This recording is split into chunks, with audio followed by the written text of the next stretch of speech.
बिस्मिल्लाहिर्रहमानिर्रहीम। अस्सलाम वालेकुम ख़ातिन हज़रात, मैं हूँ आपका जुनैद सलीम और आप देख रहे हैं इंसाफ डिजिटल। नाज़रीन, मौजूदा निज़ाम में इमरान खान के ख़िलाफ़ कार्रवाइयों का सिलसिला थमने का नाम नहीं ले रहा, मुसलसल जारी है। सुप्रीम कोर्ट ने नैब केसेस में ज़मानत देने का अपना इख्तियार भी आईनी अदालत को सरेंडर कर दिया है।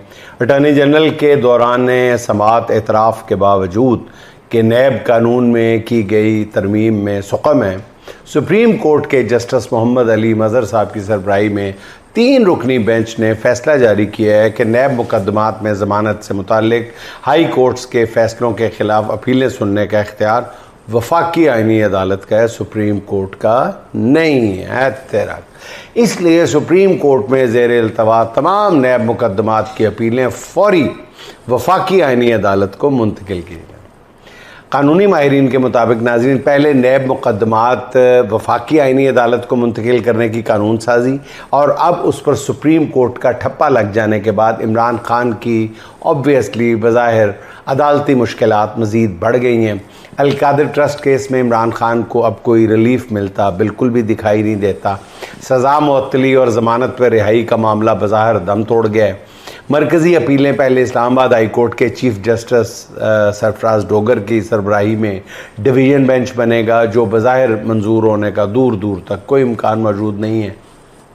फिर वहाँ से मुस्तरद हो जाती हैं तो वफाकी आईनी अदालत सुनकर हतमी फ़ैसला कर देगी। लेकिन देखा जाए तो इमरान खान ने निज़ाम के गिर्द और निज़ाम ने इमरान खान के गिर्द शिकंजा जो है मुकम्मल तौर पर कस दी है। मगर जस्टिस मोहम्मद अली मज़हर के इस फ़ैसले ने सुप्रीम कोर्ट का काम भी तमाम कर दिया। जस्टिस मोहम्मद अली मज़हर तहरीक इंसाफ से बल्ला छीनने का फ़ैसला करने वाले 3 रुकनी बेंच का भी हिस्सा थे। इस ताज़ा और शानदार फ़ैसले के बाद अब याया वो जो चीफ साहब हैं हमारे मोहम्मद अली मज़हर साहब, वो याया अफरीदी के बाद सुप्रीम कोर्ट के चीफ जस्टिस के ओहदे के लिए सबसे तगड़े उम्मीदवार के तौर पर सामने आए हैं।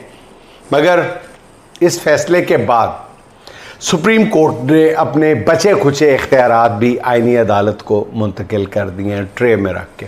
अब सुप्रीम कोर्ट के जजेस के पास बरात एंजॉय करने, हूटर वाली गाड़ी, झंडे वाली गाड़ी, शब शबा के सिवा शायद कोई अदालती इख्तियार तो रहा नहीं। मगर तारीख़ गवाह नाज़रीन के मुफ्त की मराहत भी ज़्यादा देर नहीं चलती। मेरा ख़्याल है कि इमरान खान के मुकदमात में अब कुदरत की मदाखलत लाजमी हो गई है। देखें इस बड़ी अदालत से फ़ैसला क्या आता है। एक और ख़बर भी सुन ले। इमरान खान रिहाई तहरीक की ख़बरें सामने आते ही वफाकी आईनी अदालत जो है वो मुतहर्रिक हो गई है।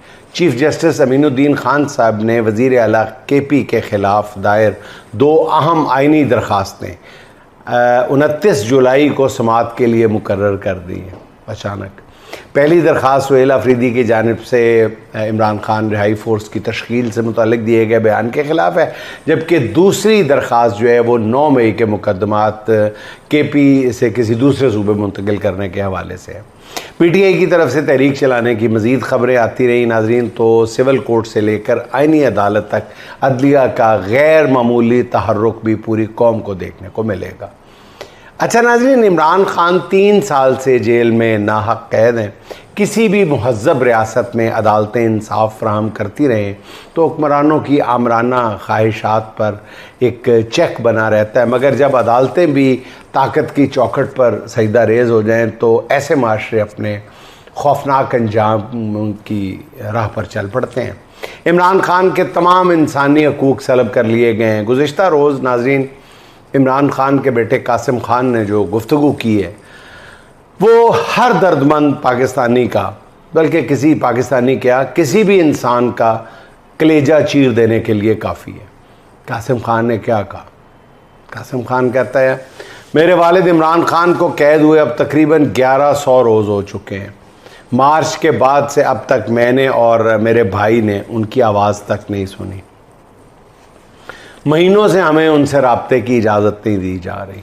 उनकी नज़र मुसलसल कमज़ोर हो रही है। हम उनकी जो तिबी देखभाल है उस तक रसाई जो है वो हमें नहीं दी गई। हम मुकम्मल अंधेरे में रखा जा रहा है। हमें उन्हें फ़ौरी तौर पर तिब्बी तवज्जो की ज़रूरत है और किसी ख़ानदानी या कानूनी रसाई के बग़ैर हमें उनकी खैर खैरियत की कोई मालूमात या तसल्ली तक नहीं मिलती। वालिद की पहले से कहीं ज़्यादा हमें याद आ रही है। कासिम खान कहते हैं गुज़िश्ता कुछ अरसे से मुझे उनकी कमी पहले से ज़्यादा महसूस हो रही है। दिल चाहता है कि उनसे आम सी बातें करूं, जैसे मेरी क्रिकेट कैसे जा रही है, मैं कौन सी किताबें पढ़ रहा हूं, या आजकल कौन सी नई फिल्में अच्छी आई हैं। मैं जानता हूं कि पाकिस्तान के अवाम अपने मुंतखब रहनुमा को आज़ाद देखना चाहते हैं, लेकिन मुझे आज पहले से कहीं ज़्यादा अपने वालिद की कमी महसूस हो रही है। नाज़रीन, कोई बताए इस बेटे का आखिर कसूर क्या है? कोई तो बताए कि क्या हुक्मरानों के सीने में दिल मौजूद नहीं है? क्या उनके बच्चे नहीं हैं? इमरान खान का नाम सुनते ही हर कानून, हर ज़ाब्ता पसे पुश्त क्यों डाल दिया जाता है? मेरा रब दिनों की उलट फेर से अपने बंदों का इम्तिहान लेता रहता है। इमरान खान ने तो मुसीबतों के मुकाबले का ये इम्तिहान इम्तियाज़ी नंबरों से पास कर लिया है और अपना मामला अल्लाह और अवाम पर छोड़ दिया है। पता तो उस वक्त चलेगा जब मौजूदा हुक्मरान ऐसे हालात से दो चार होंगे। अच्छा नाज़रीन, पेट्रोलियम मसनूआत की कीमतें सिर्फ 5 रोज़ में 5वीं बार बढ़ा दी गई हैं। इन 5 दिनों में डीज़ल 57 रुपये और पेट्रोल 22 रुपये फ़ी लीटर बढ़ गया है। यानी जितनी कीमत पहले 1 महीने के बाद बढ़ती थी, अब हर रोज़ उतनी कीमत बढ़ रही है। पाकिस्तान में तेल की कीमतें जिस रफ्तार से बढ़ रही हैं, उसका आलमी मंडी की कीमतों से दूर दूर तक कोई ताल्लुक़ नहीं है। दूर दूर तक कोई ताल्लुक़ नहीं, उतना ही कोई ताल्लुक़ नहीं है जितना मौजूदा हुकूमत का गुड गवर्नेंस से कोई ताल्लुक़ नहीं है। हुकूमत के पास इस वक्त 45 रोज़ पहले वाला तेल मौजूद है। हुकूमत के पास नाज़रीन इस वक्त 45 दिन पहले वाला तेल मौजूद है, जबकि कीमत आज की आलमी मार्केट के बराबर वसूल की जा रही है। पाकिस्तान में इस वक्त खित्ते में सबसे महंगा पेट्रोल बिक रहा है, सबसे महंगा। पता नहीं खालस से ज़्यादा है या जो खुशबू आती, आई डोंट नो। सबसे महंगा पेट्रोल पाकिस्तान में पूरे खित्ते में। और तो छोड़ें, अफ़गानिस्तान में भी पाकिस्तान से सस्ता तेल फ़रोख्त किया जा रहा है। हालांकि अफ़गानिस्तान के पास ना कोई बंदरगाह है, ना ऑयल रिफाइनरी है, ना ही IMF तक रसाई हासिल है, ना कोई कर्जा लिया उन्होंने। पाकिस्तान के पास ये तमाम सहूलतें मौजूद हैं। इसके बावजूद अफ़गानिस्तान में ईंधन जो है पाकिस्तान से सस्ता है। इससे पता चला कि फ़र्क तेल में नहीं है, फ़र्क सिर्फ तेल की कीमत मुकर्रर करने के फार्मूले में है। यानी फ़र्क तेल में नहीं है, नीयत में है। और इससे भी बड़ा फ़र्क जो है हुकूमत का है। पाकिस्तान की जो हुकूमत है वो ख़ुद को किसी कानून, ज़ाब्ते और अखलाकियात का पाबंद नहीं समझती। उसे पता है कि वो 5000 रुपये लीटर भी पेट्रोल कर देगी तो बड़े फ़ख्र से वज़ीर कहते फिरते हैं कि फिर भी लाइनें नज़र आएंगी, लोग फिर भी पेट्रोल डलवाएंगे, बजाय शर्मिंदा होने के। आम सोशल मीडिया पे सुनने को, कहने को और पढ़ने को मिलता है, देखने को मिलता है कि जितना मर्जी पेट्रोल हो जाए लाइनें लगी नज़र आएंगी। ये मयार है हमारा। अब तो नाज़रीन हुकूमत की इस बेहिसी के सबब नून लीग को चाहने वाले तज्जियाकार भी आजिज़ आ गए हैं। ऐसे ही एक तज्जियाकार साहब कह रहे हैं कि पूरी दुनिया में तेल की कीमतों में इजाफे का, पूरी दुनिया जो है वो तेल की कीमतों में इजाफे का शिकार है, लेकिन जो बांदर तमाशा शहबाज हुकूमत ने लगाया हुआ है पूरी दुनिया में किसी मुल्क में नहीं लगा। हर 24 घंटे बाद अवाम के गैज़ व ग़ज़ब ने नवाज शरीफ का वोट, अगर कोई था वोट बैंक, तो बर्बाद करके रख दिए, किरची किरची करके रख दिए। दारा शिको के बाद एक भाई से दूसरा बड़ा इंतकाम है, ये वो फरमा रहे हैं। जब नून लीग के हामियों के ख्यालात नाज़रीन ऐसे हों, हामियों के ख्यालात ऐसे हों, तो फिर आम आदमी इस हुकूमत के मुतालिक जो सोचता है उसे मिनोहन बयान करने का मुतहम्मल जो है ये खाकसार तो नहीं हो सकता।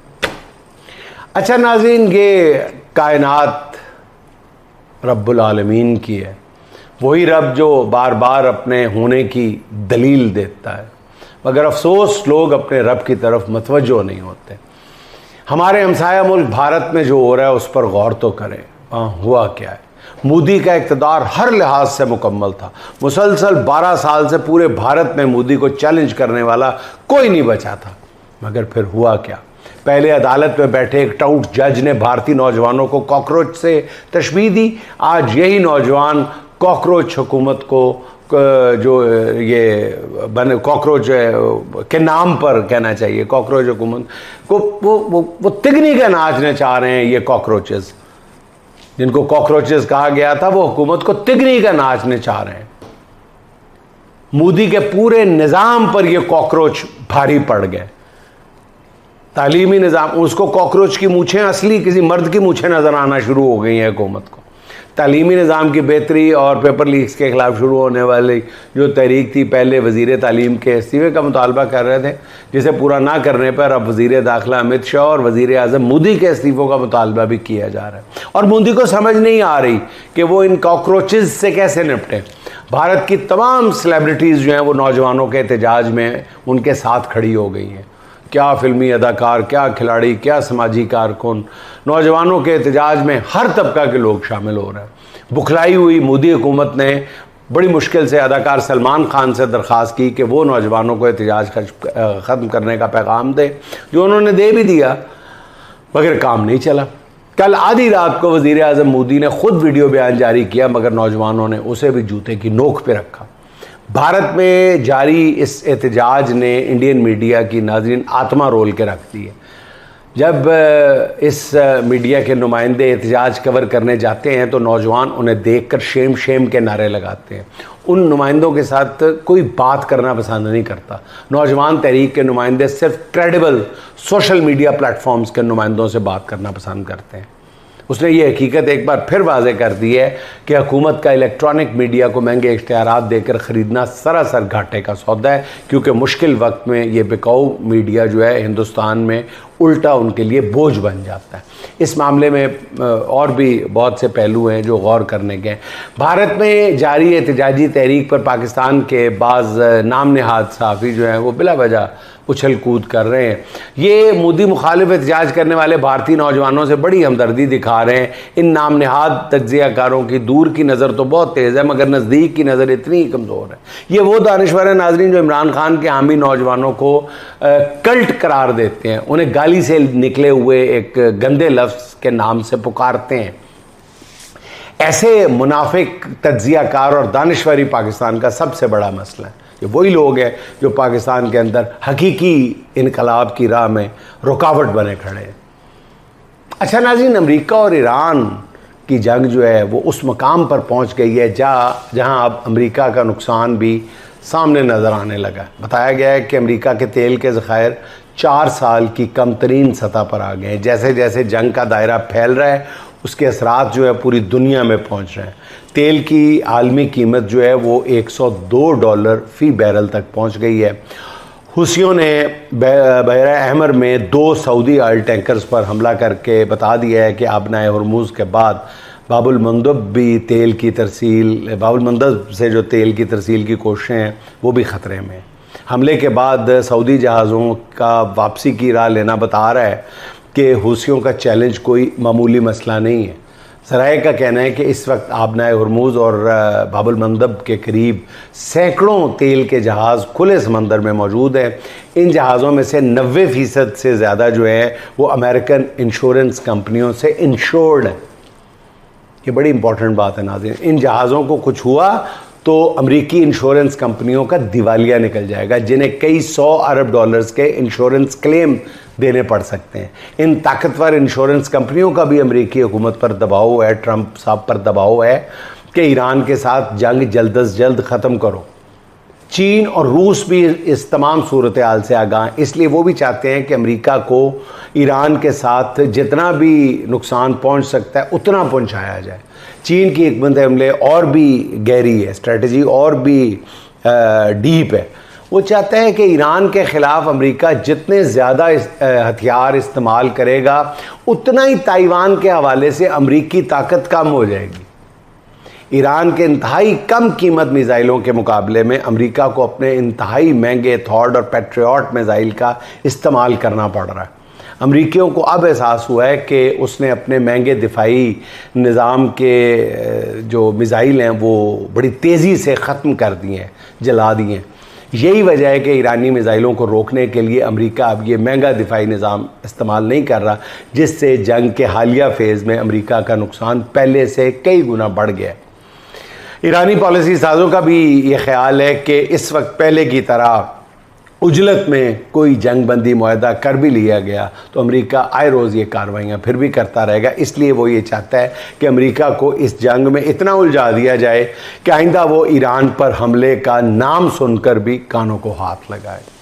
और नाज़रीन, आखिर में हमारे इंतहाई मोहतरम और मुकर्रम दोस्त शायर शुएब बिन अजीज़ साहब के चंद अशार, खौफ और ख्वाहिश के दरमियान के नहीं रहना, खौफ और ख्वाहिश के दरमियान के नहीं रहना, ये जहाँ हो जैसा भी अब यहाँ नहीं रहना, ये जहाँ हो जैसा भी अब यहाँ नहीं रहना। 100 सवाल हैं इसमें 100 जवाब हैं इसमें, 100 सवाल हैं इसमें 100 जवाब हैं इसमें। अपना रायगा जाना रायगा नहीं रहना, अपना रायगा जाना रायगा नहीं रहना। ये खबर न थी हमको दार के करीब आकर, ये खबर न थी हमको दार के करीब आकर, हम ख्याल लोगों ने हम ज़बां नहीं रहना। ये खबर न थी हमको दार के करीब आकर, हम ख्याल लोगों ने हम ज़बां नहीं रहना। नाज़रीन, खुश रहें, खुश रखें। आपसे मुलाकात होगी इंशाअल्लाह अगले व्लॉग में। अल्लाह।